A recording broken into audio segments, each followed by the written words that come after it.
Bom dia, boa tarde, boa noite aí para todo mundo que está acompanhando nosso grupo de leitura do Capital. A gente está começando aqui o 42º encontro, né, se eu não me falho a memória, lendo o livro 3 do Capital. Estamos neste momento, né, vamos iniciar o capítulo 19, o capítulo é o Capital de Comércio de Dinheiro. Então, vou iniciar aqui a leitura. Capítulo 19, o capital de comércio de dinheiro. O dinheiro efetua movimentos puramente técnicos no processo de circulação do capital industrial. E podemos acrescentar agora do capital de comércio de mercadorias. Abre parênteses, porquanto este se encarrega de uma parte do movimento de circulação do capital industrial, fazendo dessa parte seu próprio movimento. Fecha parênteses. A transformação desse capital em capital de comércio de dinheiro se dá justamente por meio desses movimentos que, uma vez autonomizados, convertem-se na função de um capital particular que executa esses, e somente esses, movimentos como operações que lhes são próprias. Uma parte do capital industrial, e de maneira mais precisa, também do capital de comércio de mercadorias, existiria permanentemente não só em forma de dinheiro, como capital monetário em geral, mas como capital monetário empenhado nessas funções técnicas. Porém, agora se separa e se autonomiza do capital total uma parte determinada em forma de capital monetário, cuja função capitalista consiste exclusivamente em efetuar essas operações para a classe inteira dos capitalistas industriais e comerciais. Assim como no caso do capital de comércio de mercadorias, separa-se uma parte do capital industrial existente no processo da circulação sob a forma de capital monetário e efetuam-se essas operações do processo de reprodução para todo o capital restante. De maneira que os movimentos desse capital monetário não são mais do que movimentos de uma parte autonomizada do capital industrial empenhado em seu processo de reprodução.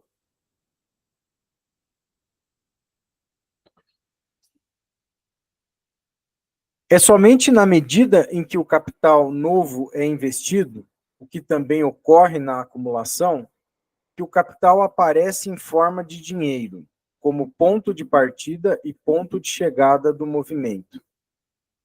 Para cada capital que já se encontra em seu processo, tanto o ponto de partida como o ponto de chegada aparecem apenas como ponto de transição.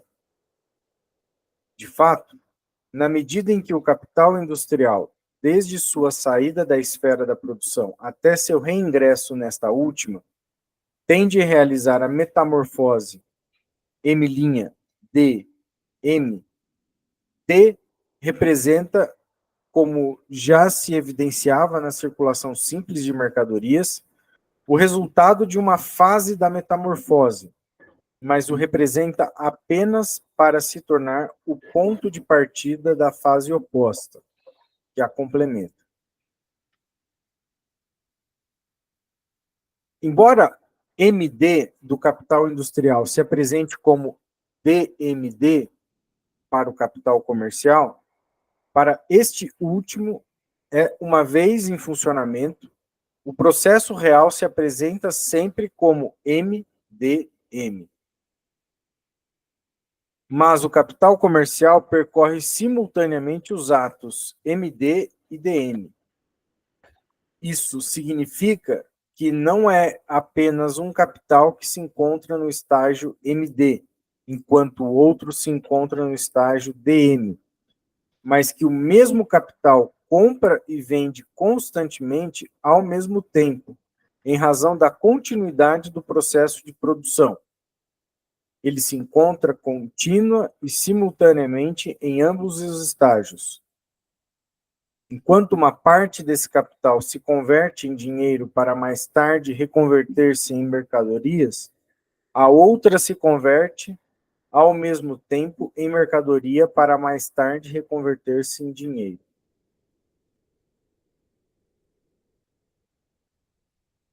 Só uma. Eu vou fazer uma pausa aqui, porque fazendo a leitura me foi embaralhando aqui. Acho que a mente, eu só queria organizar umas ideias, se estamos, né, entendendo aqui a mesma coisa. Né? Então, o Marx está falando do dinheiro executando isso que ele está chamando de movimentos puramente técnicos no processo de circulação do capital industrial. Então, no sentido do crédito, eu estou dizendo, né? Isso que ele está chamando de movimento puramente técnico, me parece que é o papel do crédito na produção capitalista.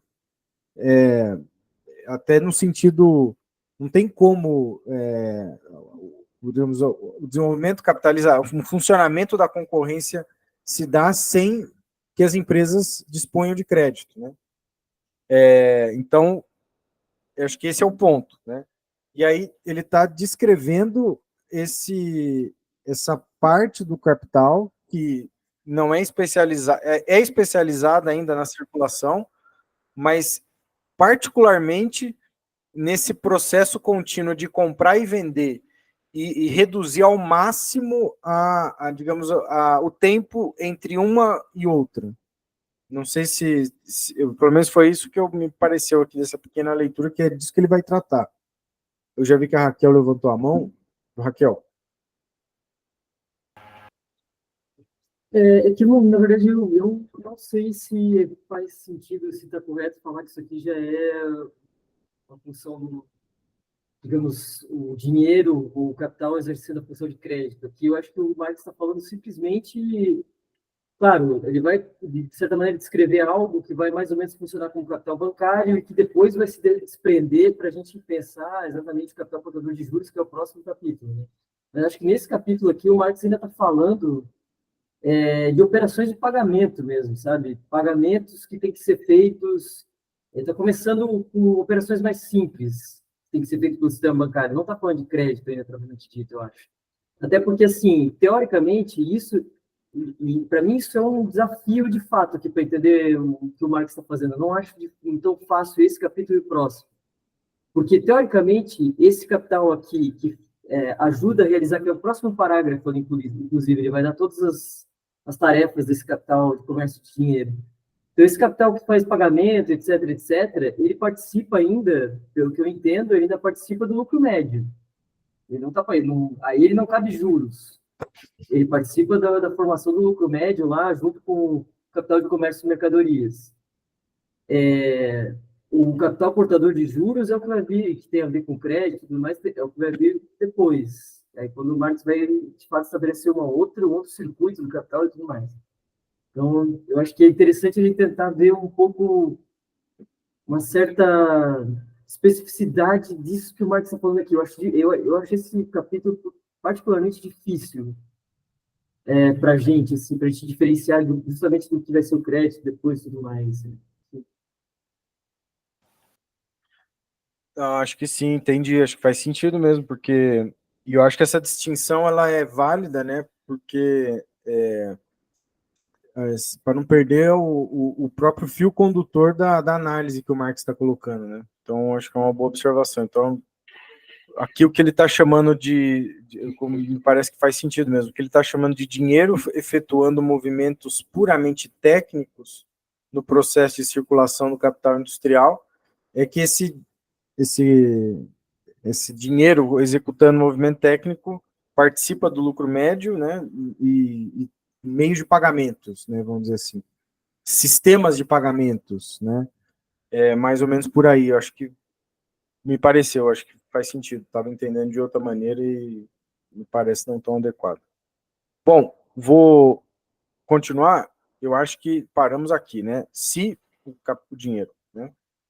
Então, se o dinheiro atua aqui como meio de circulação, ou de pagamento é algo que depende da forma do intercâmbio de mercadorias. Em ambos os casos, o capitalista tem de pagar constantemente em dinheiro a muitas pessoas e receber constantemente em dinheiro de muitas pessoas. Essa operação meramente técnica do pagamento e da cobrança constitui, por si só, trabalho, o qual, na medida em que o dinheiro funciona como meio de pagamento, exige cálculos de balanço patrimonial e atos de compensação. Esse trabalho é um custo de circulação e não um trabalho que cria valor. Ele é abreviado pela ação de um setor específico de agentes ou capitalistas, que o efetuam para toda a classe capitalista restante. Uma parte determinada do capital tem de existir permanentemente como tesouro, como capital monetário potencial. 2 pontos. Reserva de meios de compra, reserva de meios de pagamento, capital ocioso em forma de dinheiro que aguarda o momento de ser investido. E uma parte do capital reflui constantemente sob essa forma. Isso significa que, além de cobrar, pagar e fazer a contabilidade, também é necessária a manutenção do tesouro, o que, por sua vez, constitui uma operação especial. O que se tem, na verdade, é a constante redução do tesouro a meios de circulação e meios de pagamento, e sua recuperação por meio do dinheiro obtido com as vendas e com os pagamentos vencidos. Esse constante movimento da parte do capital existente como dinheiro, dissociado da função própria do capital, essa operação puramente técnica é o que gera trabalho e custos especiais, os custos de circulação. Desculpa te interromper, Léo, mas só para marcar, porque assim, aqui o Marx acho que fala exatamente as duas funções que ele vai atribuir a esse capital dinheiro aqui, ou, na verdade, capital dinheiro não, né, a esse capital de comércio de dinheiro, né? As duas funções técnicas que ele realiza é exatamente realizar pagamento e a guarda, guarda do tesouro. Aí ele fala guarda do que? Manutenção do tesouro. Então, fazer pagamentos e efetuar a manutenção de uma reserva ali de valor. É isso que a gente pode discutir, eu acho que seria interessante discutir a atualidade disso, né? De que maneira que essas duas funções, como que ela, qual é a atualidade dessas duas funções, digamos assim, né, hoje. Mas, grosso modo, assim, são essas duas funções que o Marx entende que o capital de comércio de dinheiro realiza. É tipo a maquininha lá como é que chama aquela maquininha da Cielo, né? Que você vai passar o cartão e é uma empresa particular, é tipo isso, né? Cumpre a função, não sei se faz sentido, mas de gerenciar no sentido do movimento, né? De operacionalizar essa tecnologia chamada dinheiro. Será que faz sentido colocar nesses termos? E aí essa tecnologia é parte da sistemática da circulação? Não sei se inclui aí também fazer a guarda dos fundos de investimento, guarda, né? Guarda é tipo o termo que o Marx está usando, mas tipo, administração de fundo de investimento. Não sei se isso também faz parte aqui. Teria que pensar, tem que pensar a qualidade disso aqui. Eu não acho, como eu falei, não acho muito fácil, né? Porque logo se confunde com o que vem depois do capital produtivo. Vai lá, Fernando, você ia falar alguma coisa, depois o Caio. Não, é só para ilustrar um pouquinho, né? Dentro das organizações industriais, praticamente, pode ser comercial também, tem o contas a pagar, o contas a pagar. O contas a pagar foi aquilo que você comprou e você tem que pagar, né? Então tem o contas a pagar. E o contas a receber e é a cobrança. Depois você tem um outro departamento que é a tesouraria. A tesouraria, ela dentro dela tem o fluxo de caixa. Dentro desse fluxo de caixa, o contas a pagar manda o que deve ser pago, o contas a receber dá o montante que venceu, que você recebeu, e aquilo que está a vencer, e você monta um quadro daquilo que você deve pagar ao longo do tempo, aquilo que você deve receber ao longo do tempo, e os investimentos que você tem, quer dizer, as sobras de caixa que você tem. Seja porque você tem um fundo teu de reserva. Então, eu falei isso aí só para dar um pouco de vida, né, e mostrar que as organizações dividem isso daí em setores diferentes, então sistemas diferentes também. Do ponto de vista sistêmico, são áreas muito diferenciadas, né? O contas a pagar, ele está ligado à fábrica para comprar as matérias-primas.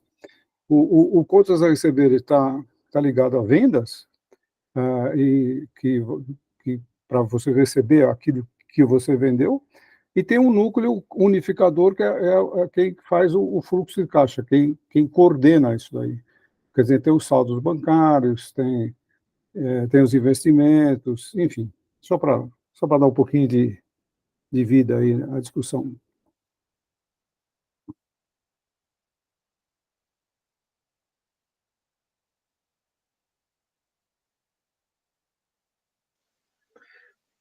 Acho que o Fernando adiantou algumas coisas que eu ia comentar.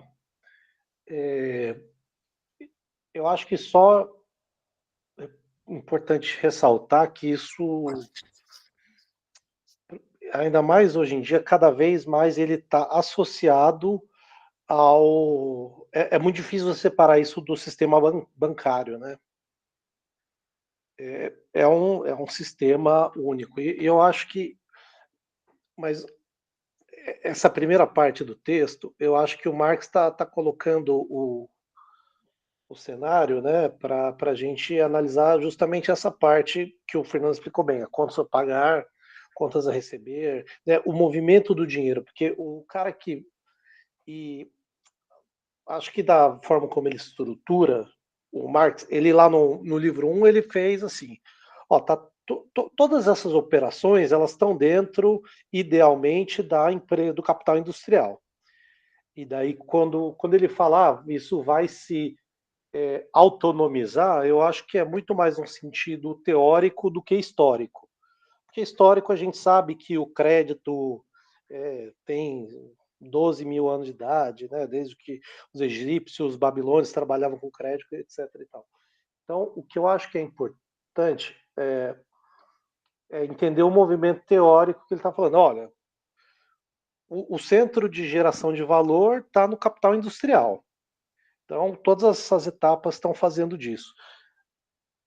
O trabalho que a gente fez nos capítulos anteriores do comércio de mercadoria é porque antes o capitalista ele tinha que ter um certo estoque lá dentro da fábrica dele, toda essa força de vendas, tudo isso estava teoricamente dentro do capital industrial. E agora, essa mesma função da contabilidade, da cobrança, de manter esse tesouro, né, de manter os meios de pagamento, de fazer essas operações de pagar, receber, e manter tudo isso se autonomiza, né?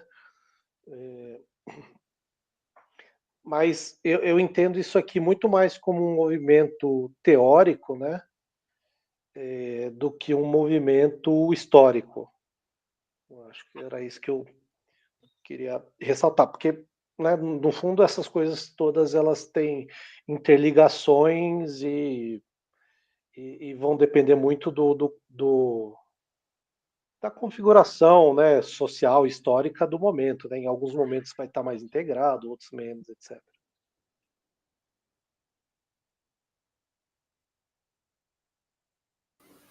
Não, massa, interessante. O Arlen também. Vai lá, Arlen. Pode falar aí. Então, eu li esse capítulo há um tempo atrás, para discussão lá da dissertação, e eu percebi ali que há uma diferença para o capital portador de juros, né? O capital portador de juros, ele aumenta, ele acumula a partir dos juros, que é uma fração da mais-valia. Já o capital de comércio de dinheiro, que é um capital também que está lidando com os custos da circulação, diferente do capital de comércio de mercadorias, que, né, ele lida com os custos de circulação de mercadorias. O capital de comércio de dinheiro com os custos de circulação do dinheiro, na esfera da circulação. Ele, como a Raquel falou, também participa do lucro médio e também tem uma taxa média de lucro que depende do capital industrial, que é igual à taxa média de lucro tanto do capital comercial como do capital comercial. Ou seja, ele aumenta seu rendimento não pelos juros, mas pelo lucro médio. Como é que ele se apropria desse lucro médio? Não é? Então, quando eu estava lendo, eu consegui entender essa diferenciação. Do capital de comércio de dinheiro, vai advir o sistema bancário, que de fato se entrelaça. Assim, vamos dizer, para o Marx, diferente do Hilferd, que vai escrever lá o Capital Financeiro, que o capital financeiro para o Hilferd é bancos. Para o Marx, o capital bancário, vamos dizer assim, a parte dele advém do capital de comércio, do capital comercial, na sua função autonomizada do capital de comércio e dinheiro, que de fato vai realizar essas operações técnicas que vão se ampliar, né? Por exemplo, eu lembro uma vez o Carcanholo falando que esse negócio de transporte de valores também entra dentro do trabalho de comércio de dinheiro. O cara que vai lá do banco, recolhe o dinheiro, leva para um caixa forte e tal, não sei o quê, guarda aquele dinheiro ali e tudo mais. Uma seguradora que também faria parte desse capital de comércio de dinheiro e tudo mais, cobra uma taxa para manter. Assim, ele amplia bastante o Carcanholo, mas ele fala, olha, advém daí o capital bancário, que é diferente da avaliação do Hilferd. Mas o que eu acho mais importante aqui é que é esse entrelaçamento, mesmo autonomizando, entre o capital comercial, o capital de comércio de mercadorias e o capital de comércio de dinheiro. Ele ainda depende da taxa de lucro. E a forma com que se forma o lucro do capital de comércio de dinheiro é diferente da forma com que se forma o lucro do capital portador de juros. Acho que aí na ordem da exposição, a Marx está apresentando essa ordem da exposição para quando a gente chegar lá no capital portador de juros, entender essa diferença. É só essa observação. Eu acho que são todas observações bastante pertinentes para a gente seguir aqui nossa leitura, né?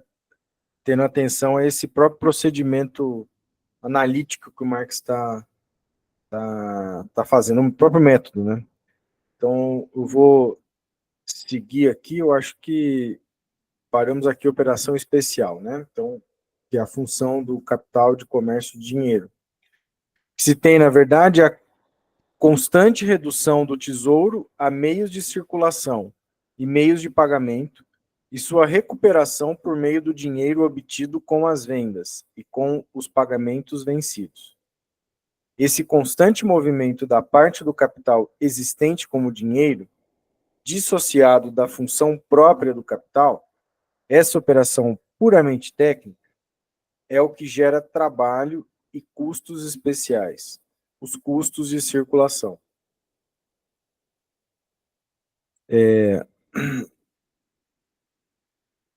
A divisão do trabalho acarreta o fato de que essas operações técnicas, condicionadas pelas funções do capital, devem ser realizadas para toda a classe capitalista, na medida do possível, por um setor especial de agentes capitalistas, como suas funções exclusivas ou concentradas em suas mãos. Nesse caso, como no capital comercial, a divisão do trabalho tem um duplo sentido. Ela se converte numa atividade especial e, por ser desempenhada como atividade especial para a engrenagem monetária da classe inteira, é concentrada, exercida em grande escala. Então, se verifica uma divisão do trabalho no interior dessa atividade especial, tanto por meio de sua divisão em diferentes ramos independentes entre si, como por meio do aperfeiçoamento dos locais de trabalho dentro desses ramos. Abre parênteses, grandes escritórios, numerosos contadores e cobradores e uma divisão do trabalho avançada. Fecha parênteses. O pagamento do dinheiro, a cobrança, o ajuste dos balanços, o manejo de contas correntes, a conservação do dinheiro, etc., separados dos atos pelos quais essas operações técnicas se tornam necessárias, convertem o capital adiantado nessas funções em capital de comércio de dinheiro. As diversas operações de cuja autonomização em atividades especiais surge o dinheiro, surge o comércio de dinheiro, resultam das diferentes determinações do próprio dinheiro e de suas funções, e, portanto, o capital também deve desempenhar na forma de capital monetário. Isso é o que o Caio estava falando dessas... Muda, né, historicamente, né, esses elementos, né, mas do ponto de vista lógico aqui, apresentam essa distinção. Já indicamos como o sistema monetário se desenvolve originalmente, em geral, no intercâmbio de produtos entre diversas comunidades. Marx faz aqui uma nota 42, que ele está fazendo uma menção, uma citação ele mesmo do texto de 1859, Contribuição à Crítica da Economia Política.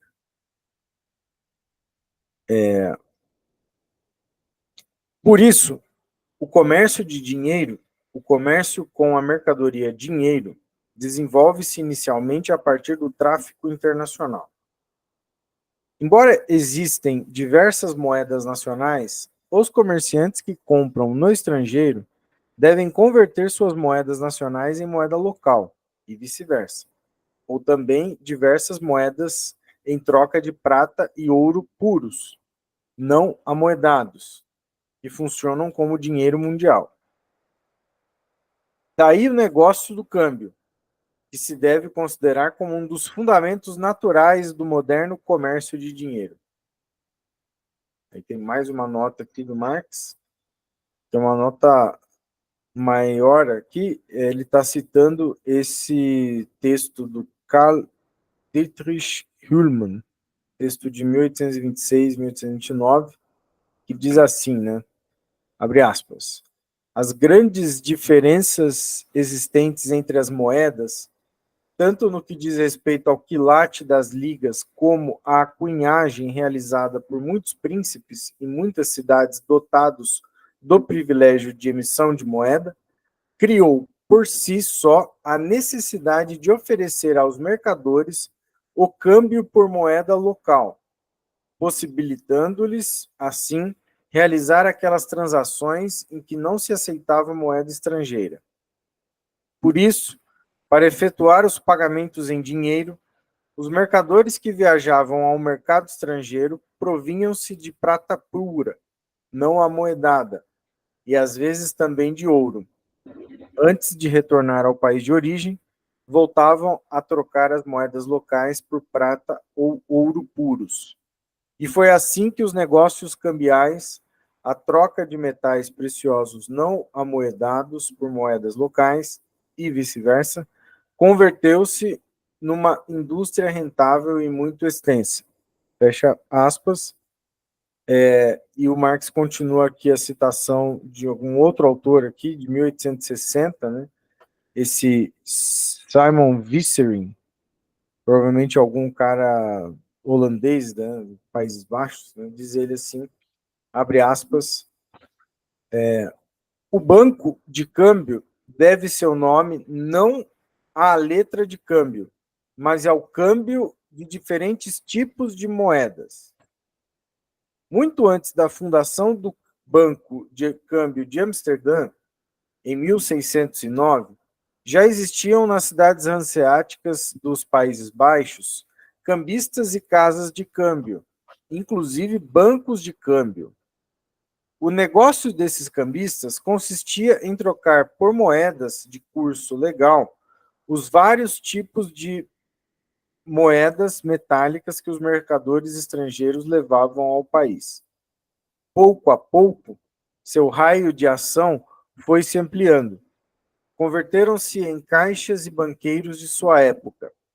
mas o governo de Amsterdã considerou perigosa essa fusão da atividade de caixa com o negócio bancário e, para enfrentar esse perigo, decidiu fundar um grande estabelecimento dotado de plenos poderes públicos para realizar todo o câmbio como as funções de caixa, tanto o câmbio como as funções de caixa. Esse estabelecimento foi o famoso Banco de Câmbio de Amsterdã, fundado em 1609. Os bancos de câmbio de Veneza, Gênova, Estocolmo e Hamburgo também surgiram da constante necessidade de efetuar o câmbio de diferentes tipos de moedas. Deles, apenas o de Hamburgo sobrevive, pois uma tal instituição continua a ser necessária nessa cidade, ainda desprovida de um sistema monetário próprio, etc. Fecha aspas da citação aí. Então, voltando aqui.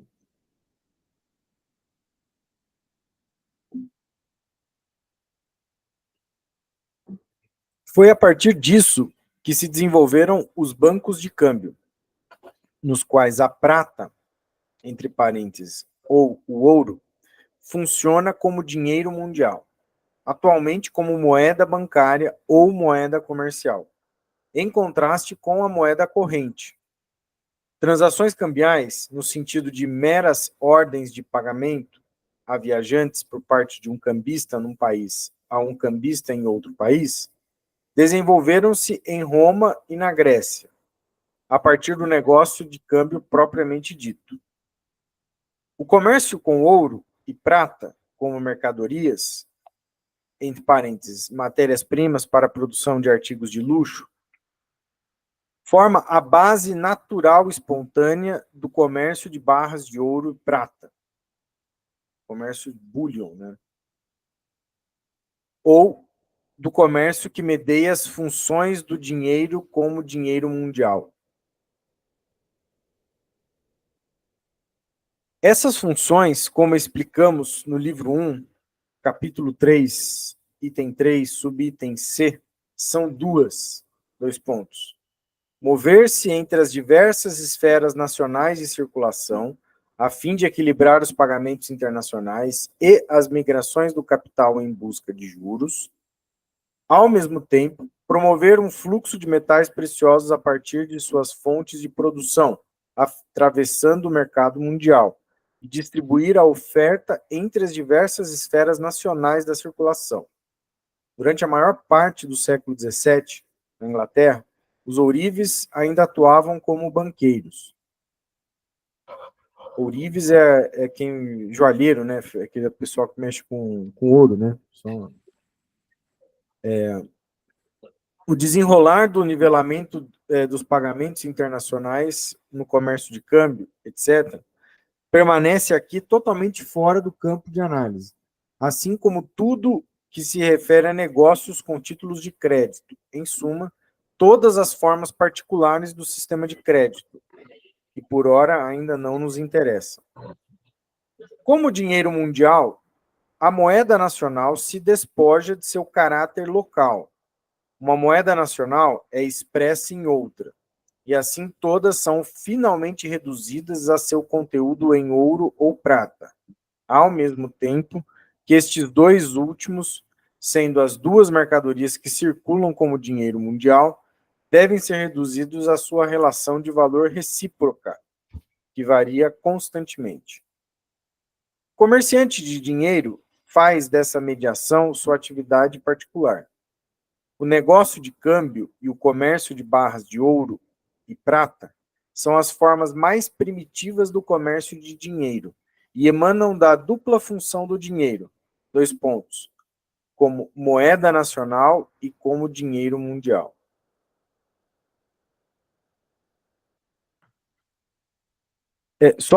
Acho que só um detalhe que eu acho que é importante, porque o Marx acaba referenciando muito ouro e prata aqui, né? Mas ouro e prata como dinheiro mundial talvez são circunstâncias históricas específicas que assim os definem, né? Que cumprem esse papel. Acho que só é importante ressaltar como não sendo algo natural, né? Assim, como se não houvesse outros que pudessem, outros elementos, outras mercadorias que poderiam ocupar esse lugar. Mas, enfim, do processo de produção capitalista, assim como do comércio em geral, mesmo no caso do modo de produção pré-capitalista, resulta, 2 pontos. Em primeiro lugar, a acumulação do dinheiro como tesouro, isto é, agora, da parte do capital que tem de existir sempre em forma de dinheiro, como fundo de reserva de meios de pagamento e de compra. Essa é a primeira forma do tesouro, tal como ela reaparece no modo capitalista de produção, e, em geral, tal como se forma com o desenvolvimento do capital comercial, pelo menos para este último. As duas coisas valem tanto para a circulação doméstica como para a internacional. Esse tesouro está em fluxo ininterrupto, sendo constantemente lançado na circulação e dela retornando com a mesma constância. A segunda forma do tesouro é a do capital em reserva, momentaneamente ocioso, em forma de dinheiro, e a ela pertence também o capital monetário recém-acumulado, ainda não investido. As funções que tornam necessárias esse entesouramento como tal são, antes de mais nada, sua guarda, contabilização, etc.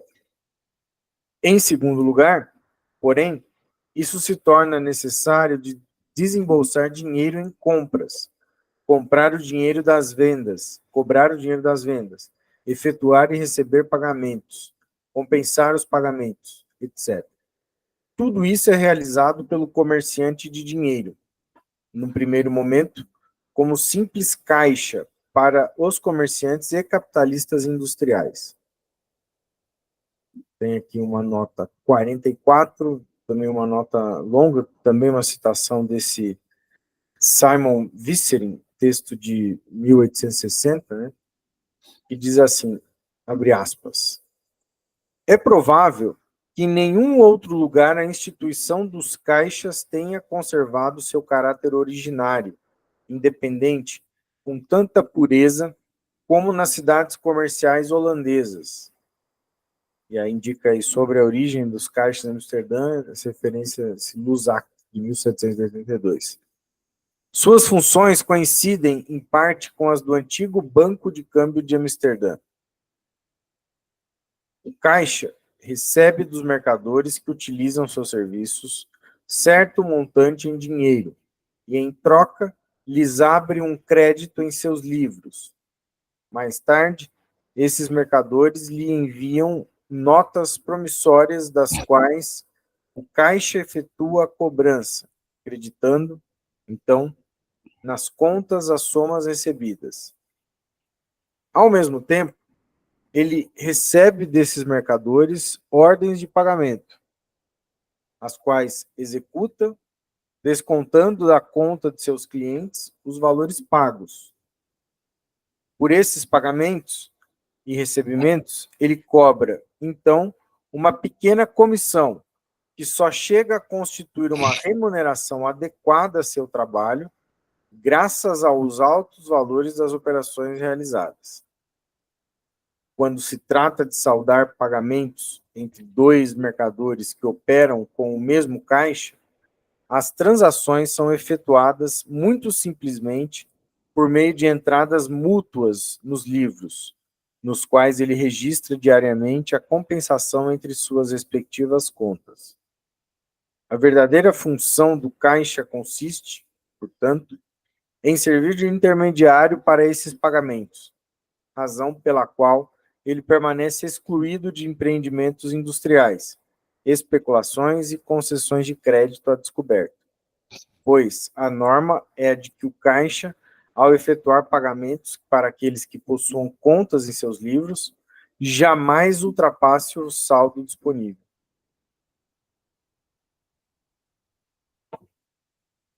Acho que isso aqui é a que eu estou chamando de caixa, né?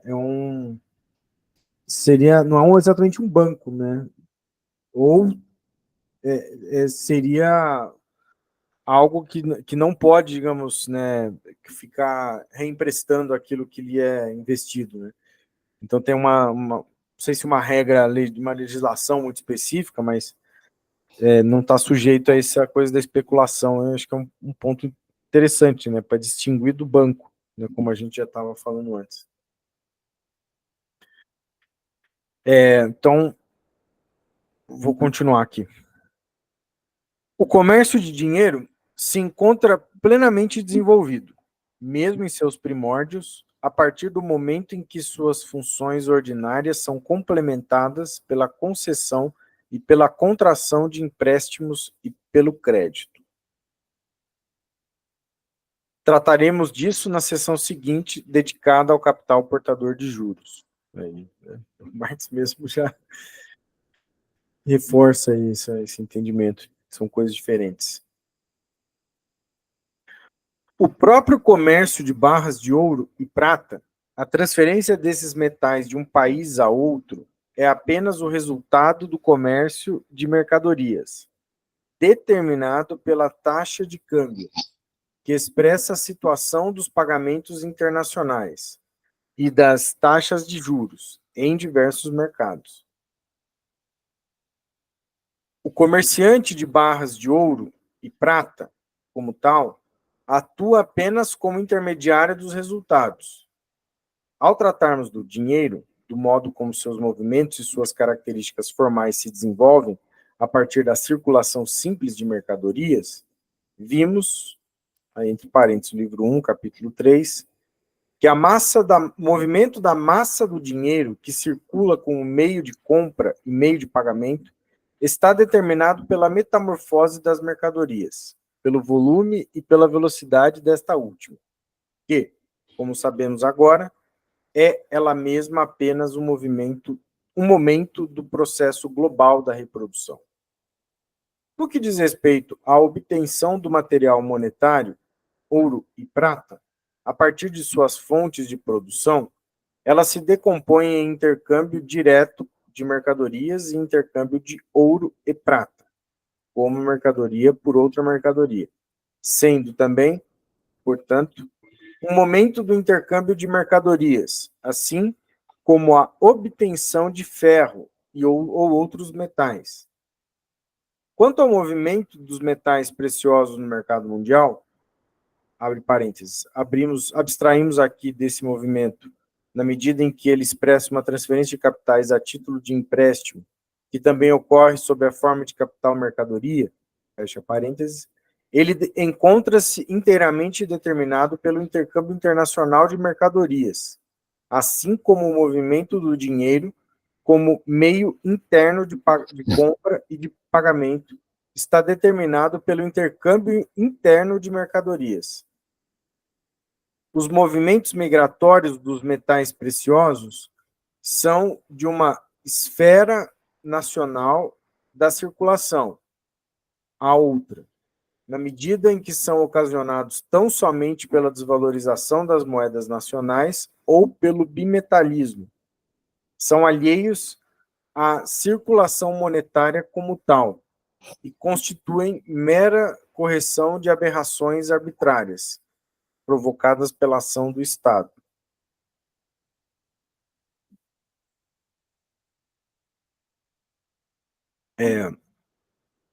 Por último, assim, só fiquei olhando aqui esse trecho, porque me chamou a atenção, o Marx fala que os movimentos migratórios dos metais preciosos de uma esfera nacional da circulação a outra, ou seja, ele está dizendo que é o fluxo de dinheiro de um país para outro, oriundo de, vamos dizer assim, efeito de desvalorização das moedas nacionais, né? Fuga de capitais, eu acho que é isso que o Marx está dizendo, né? É engraçado que ele está dizendo que assim, são alheios à circulação monetária como tal e constituem mera correção de aberrações arbitrárias provocadas pela ação do Estado. Enfim, achei curioso esse trecho, né? Aí deixa a Raquel e o Caio levantaram a mão, né? Eu vou passar a palavra. A Raquel levantou primeiro, acabei de ver aqui. Vai lá, Raquel, depois o Caio já. Não, só comentar que eu acho que esse momento aqui, no livro 1, o Marx já faz isso, já ele faz uma discussão de teoria quantitativa da moeda, quando ele está falando lá do dinheiro do capítulo 3, e aqui eu acho que ele está retomando uma discussão. Essa discussão aqui, se porventura esse movimento de ouro e prata, tá falando, né, sei lá, século XVI ali, está falando das medidas mercantilistas adotadas, por exemplo, por Espanha para proibir, digamos, evasão de ouro e prata e tudo mais, né? E isso vai gerar uma série de efeitos, como, por exemplo, isso que ele está chamando aí de desvalorização cambial. Tanto que essa discussão se o afluxo lá de ouro e prata em direção à Espanha provocou todo um processo inflacionário dentro da Espanha e tal. A discussão sobre a origem disso aí envolveu justamente, né, dois pensadores em particular que estavam falando ou isso era causado por desvalorização cambial, ou isso era causado, na verdade, pelo excesso de ouro e prata na Espanha. Então, o Marx não está citando aqui, mas ele está, assim, claramente emulando aqui todas as discussões, digamos, dos efeitos ali desse afluxo de ouro e prata, em particular ali a partir do século XVI em direção à Espanha. Então, eu acho que aqui é mais um momento do Marx retomando essa discussão sobre a teoria quantitativa da moeda.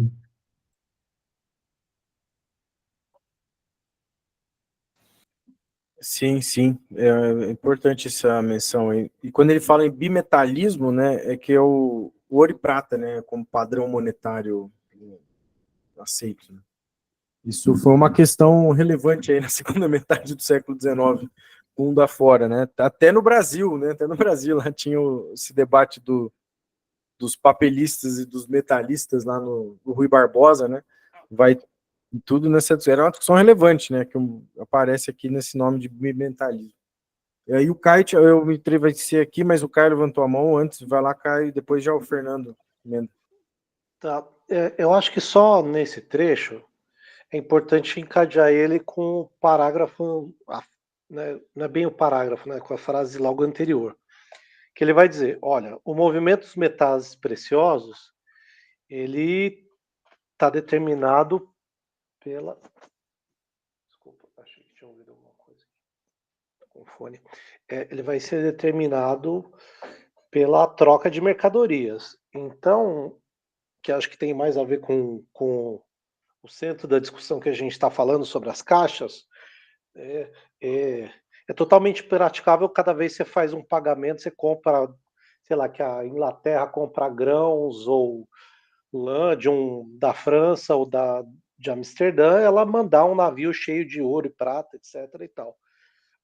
Assim como qualquer industrial, toda vez que ele compra, ele mandar o saquinho ou um baú cheio de ouro e prata para cima e para baixo, né?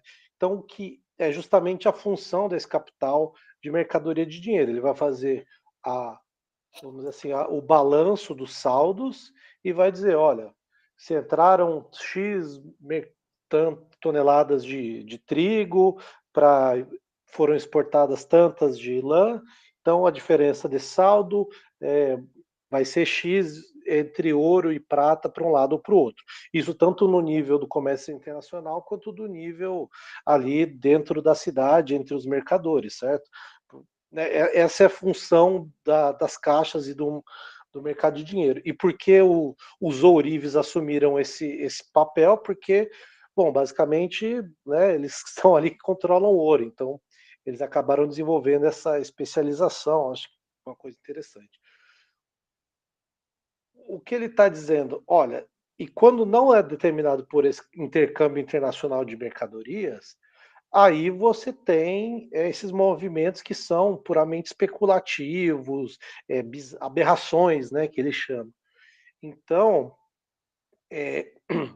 aí pode ser exemplos, né, de uma superprodução de um certo metal ou outro, né? Então tem lá a prata de Potosí, ou então outros movimentos que falavam você pega diversos momentos, principalmente na Inglaterra, que eles raspavam as moedas, né, de prata e ouro, etc. E isso desvalorizava os dinheiros, ou seja, você sabia que a moeda de prata de uma região, ela não tinha a quantidade de prata que se dizia ter, né? Então você tinha que ter uma correção pelo câmbio. Assim como o bimetalismo, eu acho que ele está falando de um caso que é muito interessante, mas que eu não vou lembrar exatamente, que tem a ver com essa questão do bimetalismo. Acho que foi no século XVIII, a Inglaterra, ela tinha uma política que ela fazia com que a prata era muito mais cara, se eu não me engano, e o ouro, vamos dizer assim, barato, de forma que toda a prata fugia da Inglaterra, né?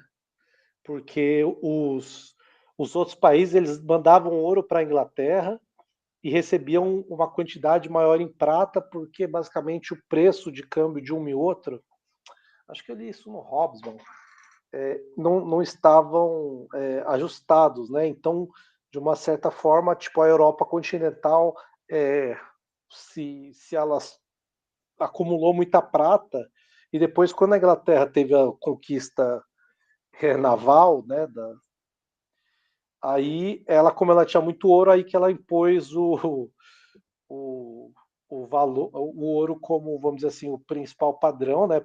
Justamente por isso. E, enfim, só mais uma curiosidade histórica. Bem, eu só queria lembrar que todas as guerras europeias, e não foram poucas, elas foram financiadas pelos bancos, tá? Napoleão foi financiado pelos bancos, também a Inglaterra contra Napoleão também, tanto é que teve, depois de 1815, teve uma inflação tremenda na Inglaterra, né, para pagar todos esses gastos. Então, os bancos, essas aberrações, né, eu interpretei assim, quer dizer, especialmente por causa das guerras. O Rothschild financiava os dois campos, né, os dois contendores de todas as guerras, né? Então, provocados pela ação do Estado, que financiava, que precisava recursos para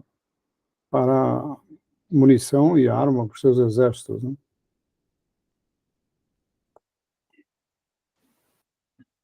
Sim, sim. Aí eu estava ouvindo o Caio falando, aquele episódio que o Newton era o cara da Casa da Moeda, né? E ele colocou o preço da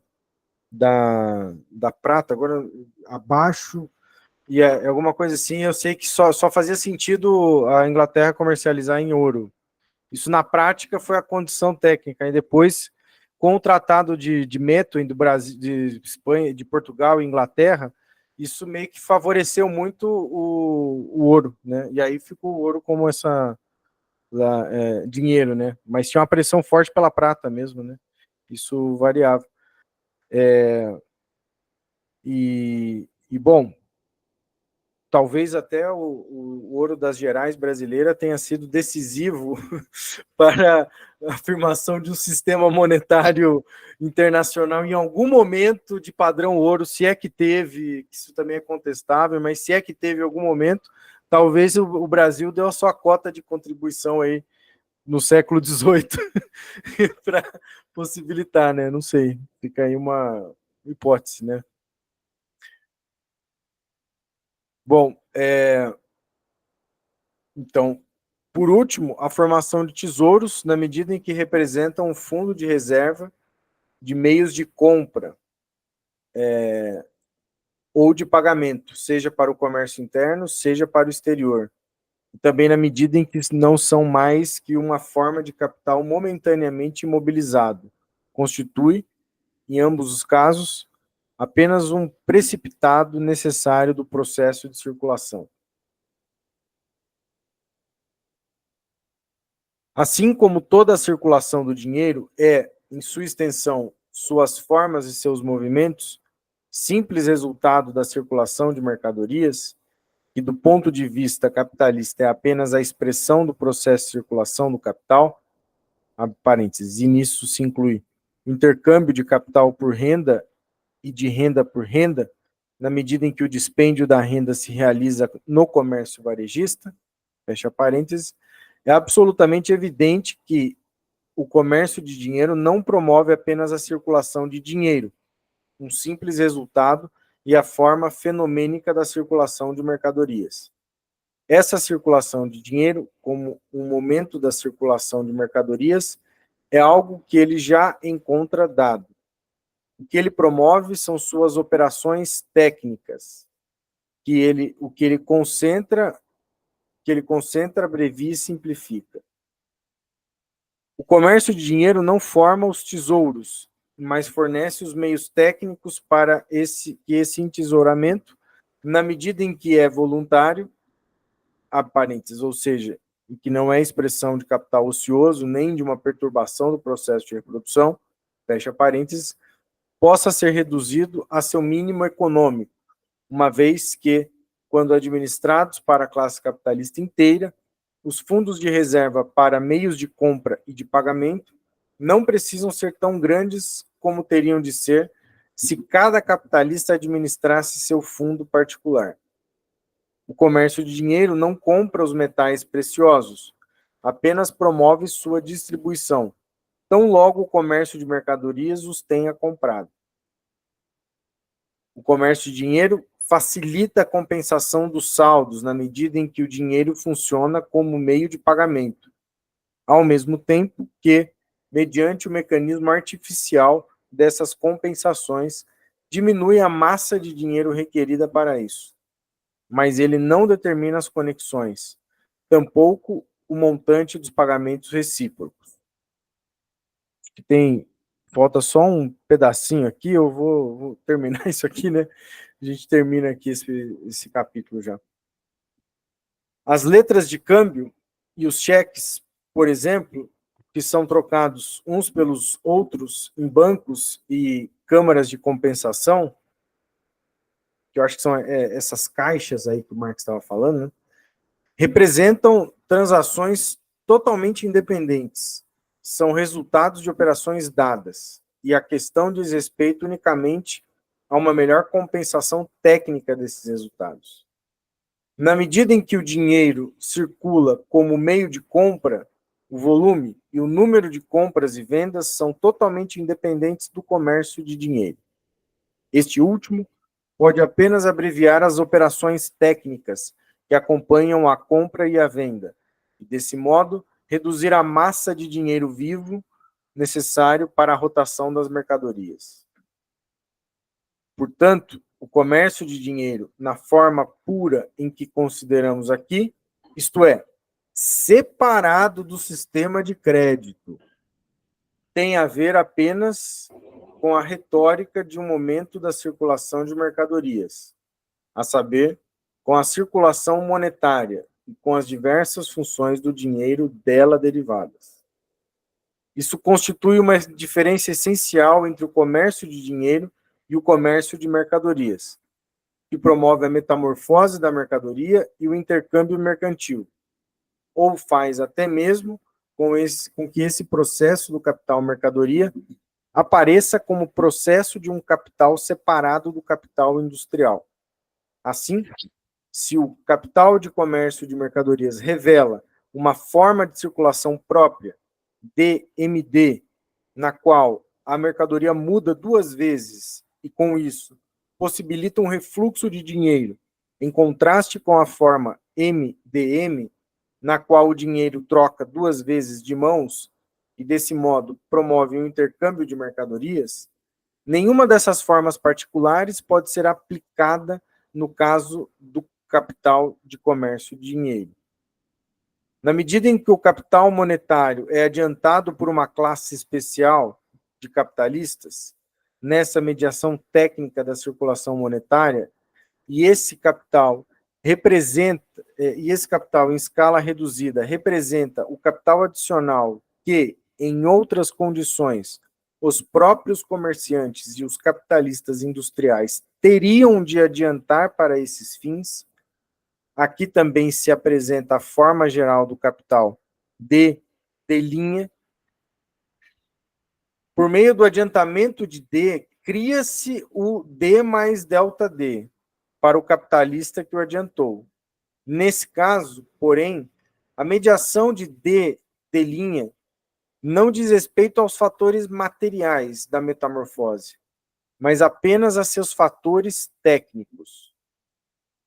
Está claro que a massa de capital monetário com que operam os comerciantes de dinheiro é o capital monetário dos comerciantes e dos industriais que se encontra em circulação, e que as operações que esses comerciantes de dinheiro realizam são apenas as operações próprias daqueles a quem eles servem de intermediários. Está igualmente claro que o lucro dos comerciantes de dinheiro não é mais que uma dedução do mais-valor, já que eles só precisam operar com os valores já realizados. Abre parênteses, ainda que realizados apenas na forma de títulos de crédito. Fecha parênteses. Tal como no comércio de mercadorias, também aqui se vê uma duplicação da função, pois uma parte das operações técnicas vinculadas à circulação do dinheiro precisa ser realizada pelos próprios comerciantes e produtores de mercadorias. Terminamos aqui o capítulo 19 e o próximo capítulo 20, considerações históricas sobre o capital comercial, a gente inicia na semana que vem, mas já noto aqui algumas mãos levantadas e a gente pode ainda reservar um tempinho para conversar ainda sobre esse capítulo. O Caio, depois o Arlen e a Raquel. Não, desculpa, eu esqueci de abaixar, pode ir lá. Ah, beleza. Então, segue aí. Acho que, não sei se é também o caso, mas eu noto aqui é do Arlen e depois a Raquel. Vai lá, Arlen. Então, eu acho que esse final aí, eu acho que ele deixa claro a diferença do capital de comércio e dinheiro para o capital portador de juros, não é? Embora a fórmula seja a mesma, D', aí não realiza as metamorfoses, não é? Aí não aparece aquela discussão que vai aparecer no capítulo sobre o capital portador de juros, a diferença entre o lucro do capital em função, né, e o lucro do capital monetário autonomizado na forma do capital de empréstimo, né? Aquela separação. Aí é valor já realizado, né? Então, o lucro do capital de comércio de dinheiro, ele se dá por um valor que já está realizado, por essas operações que são meramente técnicas, embora mantenha a fórmula. Já o capital portador de juros, na sua forma, né, ele necessita da exploração do trabalho, de nova exploração do trabalho, para deduzir aí os juros como uma alíquota, não é, do lucro do capital em função, que o Marx vai chamar lá, não é? Então, acho que aqui fica bem clara essa diferença aí dessas duas formas do capital. Embora, como o Caio bem disse, na realidade concreta, real, e está tudo misturado, mas do ponto de vista aqui da exposição, fica claro essa diferença. E pensando nisso, e aí dá para entender por que esse capital de comércio de dinheiro, ele participa da equalização da taxa de lucro, né?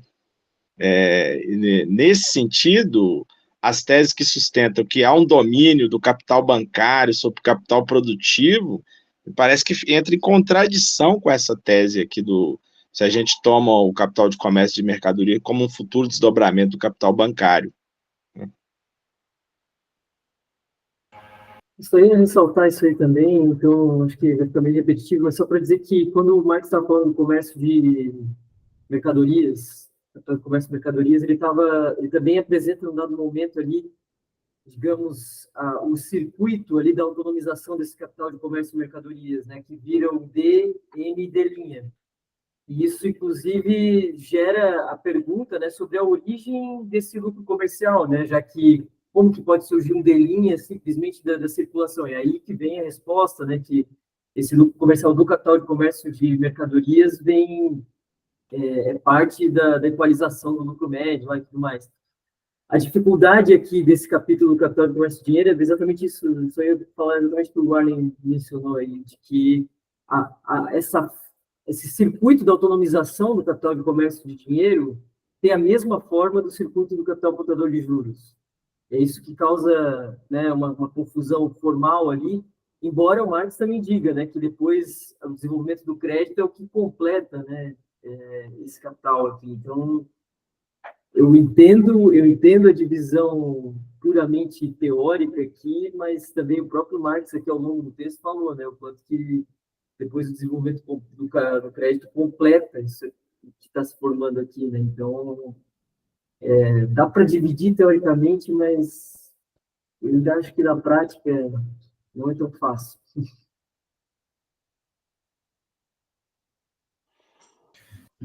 Eu só, Oh, só desculpa. complementaria pode falar, Caio, por favor. Não, é uma coisa rapidinha que hoje, se a gente pegar no Brasil, o Banco Central, ele de uma certa forma, ele faz essa diferença, né?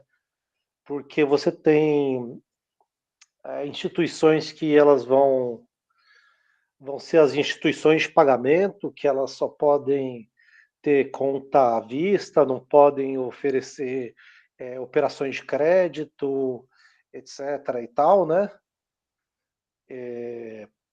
Basicamente seriam esses cartões pré-pagos, alguns tipos de conta. Até que acho que saem essas notícias do banco do PCC, essas coisas aí, ou seja, são instituições que elas, em tese, elas não operam no crédito, né? Ou seja, elas não são efetivamente um banco. E a regulação brasileira chama de instituição de pagamento, né? Não instituição bancária. E você tem, efetivamente, os bancos de diversos tipos, entre eles aqueles que fazem todos os tipos de serviço, né? Então, é muitas vezes teórica, né, essa separação, mas não necessariamente, né? Ela também existem muitas nuances.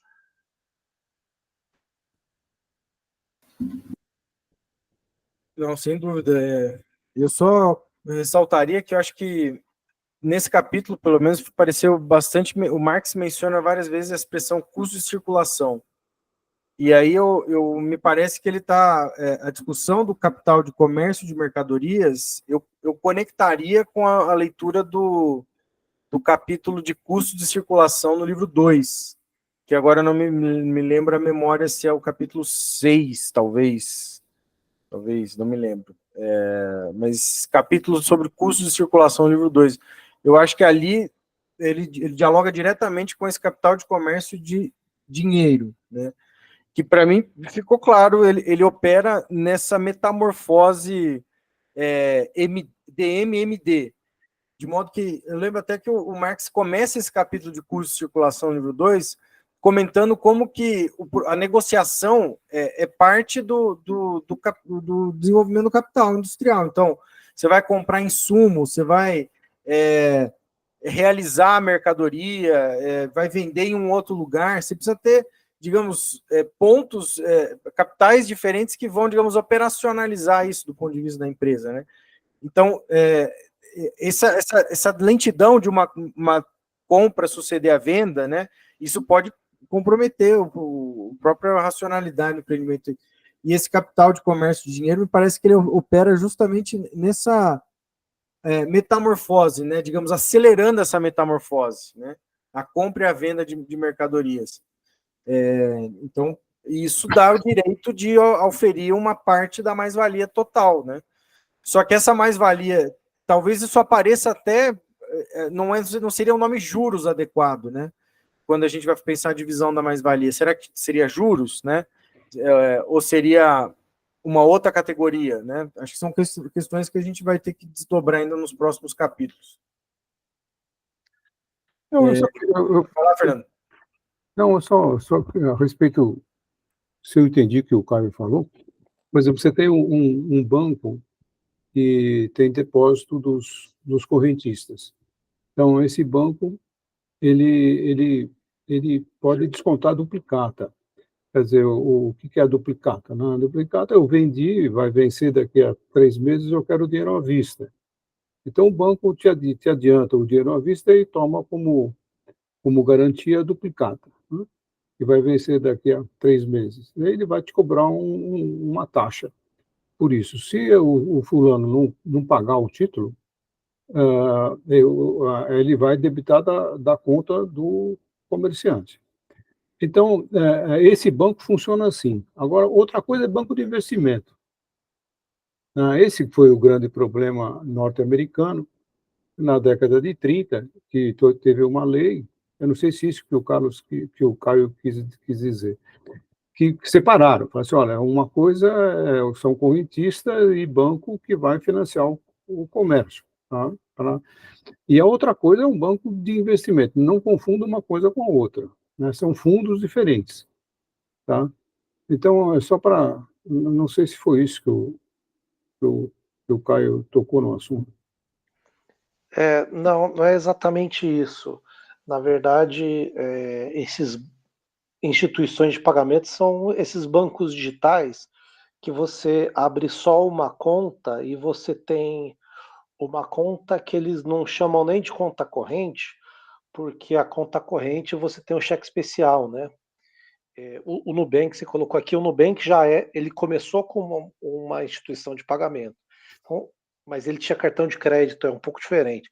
Você só tem uma conta para receber e pagar, mas você não tem nem um cheque especial, ou no máximo um cartão pré-pago, né, que você coloca um saldo lá e pode realizar aquele pagamento. Mais ou menos isso. Que é uma, vamos dizer assim, uma inovação, né?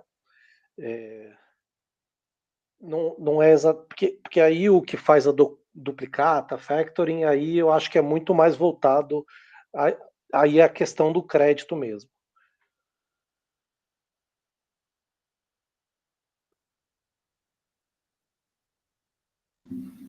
Warlen, você tinha levantado a mão? Sim, bem rápido. Sobre, inclusive, a sua intervenção, porque eu achei interessante. Eu também acho que a função do capital de comércio de dinheiro é reduzir os custos. Um custo que seria desembolsado pelo capitalista industrial, pelo capitalista comercial, é reduzido, não é? Por uma classe especial de capitalistas, né? Que tem essa função aí de reduzir os custos da circulação. Portanto, também impedir a queda da taxa de lucro, porque se esse dinheiro fosse desembolsado pelo capitalista industrial, por exemplo, né, teria uma redução aí na taxa de lucro. Segundo, sobre o capital de comércio de dinheiro, eu acho que não dá para chamar de juros, né? Porque ele está ganhando, o lucro dele é em função de uma taxa que ele cobra pelo serviço que ele está oferecendo. Por uma taxa, que é a mesma coisa do lucro bancário, né? O que é o lucro bancário? É uma taxa que ele cobra para contrair depósitos e depois para fazer empréstimos. Pelo lado de empréstimos, talvez poderia ser o capital portador de juros. Mas o capital portador de juros propriamente dito é um capital monetário autonomizado que se adianta e recebe aí uma fração da mais-valia através dos juros, 5%, 10%. Já o capital de comércio e dinheiro tem outra função, não é? Ele presta um serviço e recebe uma taxa. O seu lucro é formado por essa diferença entre o serviço e a taxa que ele cobra.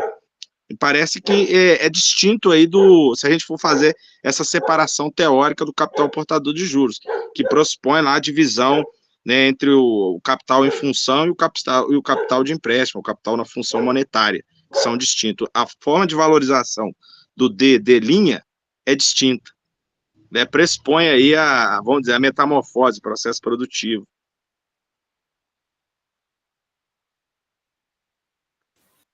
Massa, boto fé demais. Acho que já chegamos no nosso tempo, né? E semana que vem, então, a gente continua, na verdade, começa a leitura do capítulo 20, Considerações Históricas sobre o Capital Comercial.